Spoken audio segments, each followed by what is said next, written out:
અવસ્થામાં કિંચિત માત્ર પણ અલગ ન થઈ શકે, અર્થાત જે બધાને સદા અભિન્ન રૂપથી આપમેળે પ્રાપ્ત હોય, કાયમ મળે, આપણું જ છે ને આપણને જ મળે. ખરેખર જોવા જઈએ ને તો આપણું છે, ભગવાન આપણું જ છે. 5 દીકરાની માં હોય ને તો પણ નાનો એમ જ કહેતો હોય મારી જ માં છે, તારી નથી. પણ માં તો 5-5ની હરખી જ હોય. એને તોય એક આંખ ફૂટે તોય દર્દ થવાનું, ડાબી ફૂટે કે જમણી ફૂટે એને તો દર્દ થવાનું જ છે.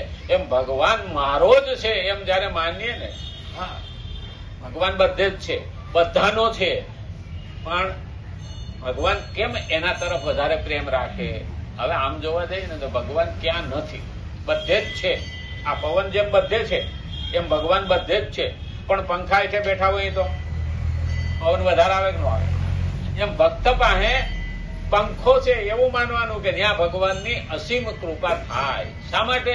એ બીજાના કલ્યાણ માટે વાત કરે અને એ કર્મ યોગી કહેવાય. શા માટે? પોતાના માટે કરતો નથી. આ સવા ભગતની જગ્યામાં જાઓ, જલારામની જગ્યામાં જાઓ, બજરંગદા બાપાની જગ્યામાં જાઓ તો એ પોતાના માટે કરતા નથી. શા માટે? બીજાના માટે, બીજાનું હિત અને બીજાનું કલ્યાણ થાય એવું વિચારવા માંડે ને એટલે ભગવાન એને અથાગ શક્તિ આપે. પણ આ તો ટાઈમ થઈ ગયો ને, આવતીકાલે રામચંદ્ર ભગવાન કૃષ્ણ કનૈયા લાલ કી, ગજાનંદ ગણપતિ ભગવાન કી.